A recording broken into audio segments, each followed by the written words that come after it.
Yeah, Lynn, how did we meet? Like I said, I heard that you had a V12 Lincoln motor, and I needed one for one of my tractors. And I pulled the gate back and come in one time, and you hadn't got rid of me since. And We acquired that V12 Lincoln with a whole car. everybody can't understand how me and Tom get along because we're both so contrary that nobody else will have anything to do with us. Well, a good thing about it is when they come over here, they're kind of thrown in with us. They have to associate with us then, but when they leave, they can be more picky. But we don't think much of that. But anyway, it's been a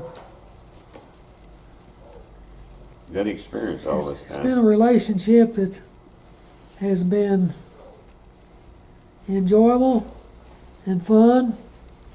It's been a relationship that you certainly don't acquire any place else.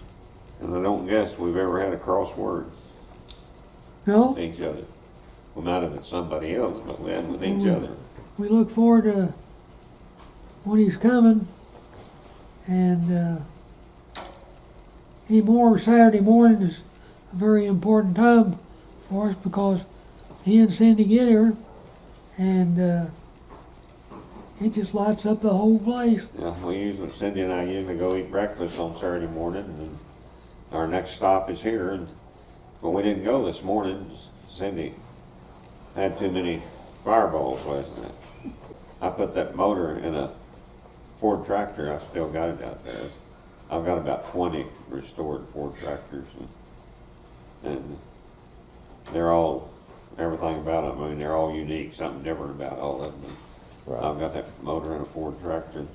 There's 3 or 4 of them in the United States, and I want to do one. And I done it. Tom them probably thought I was crazy wanting to put it in a tractor. I thought it was a good idea. You know, we'd had that engine for a long time, and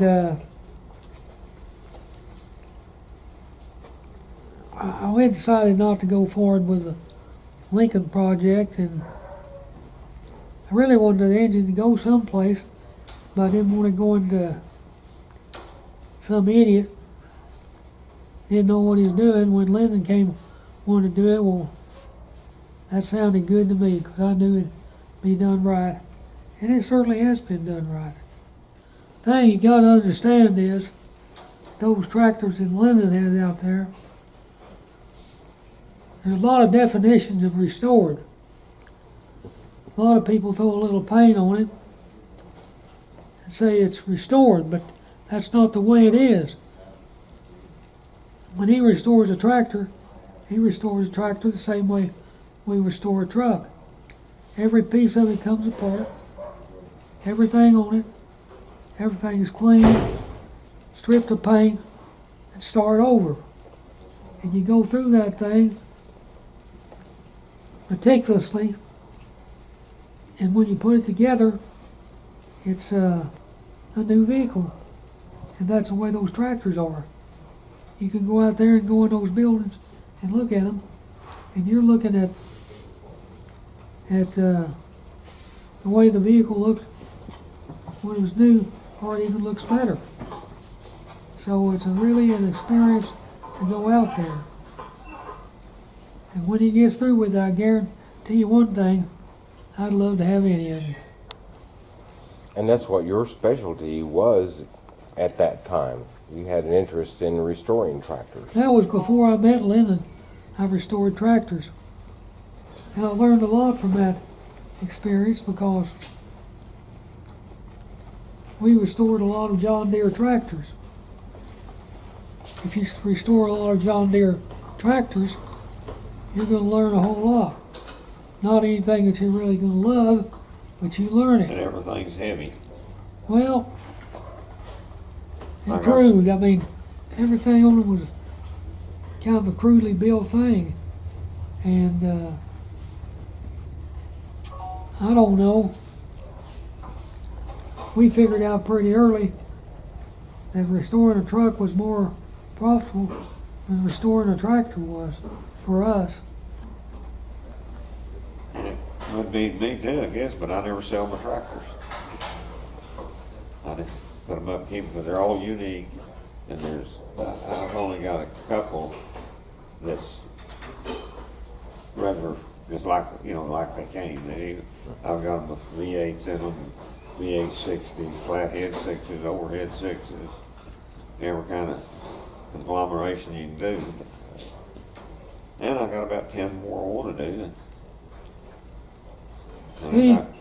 He does tractors the same way he did with Lugers. He took it all over Lugers, and they were all mint shape, and a wonderful thing to see.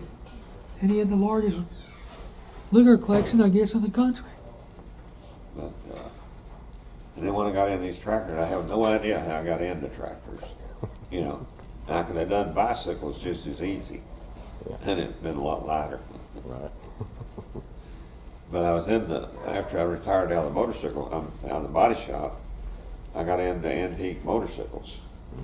And I really liked that, and it made a lot of money. And two guys wanted to buy me out, and I sold out, and went out south of town, bought me a place out there. And now then I got, you wouldn't believe how much concrete's out there, and I've got a 40 by 50 shop, a 40 by 100, and two 30 by 50s. Looks like the Branch Davidian out there.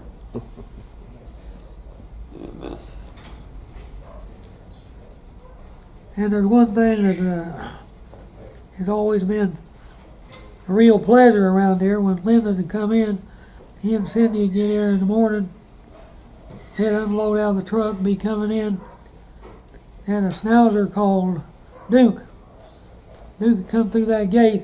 As soon as he came through that gate, he'd start hollering and barking, making sure that you knew he was there. He'd come in there. We loved that dog. Oh, I did too. That dog was a real part of this place for a long I time. found him on the highway. Somebody kicked him out, We had him for 9 years. And had to have him put down a year ago Thanksgiving. That's the hazards of life. There's a lot of things in the past that I like to remember, but most of the things I'll try to remember in the past are historical things. I enjoy the history of Amarillo. I enjoy the characters of Amarillo. I enjoy, and truly, Lyndon is a character of Amarillo. And It's been several years ago, they had a deal in the paper, I don't know where you remember or not, the 24 most colorful people in the Panhandle area. A lot of one of them. Man, Stanley Morris, people like that.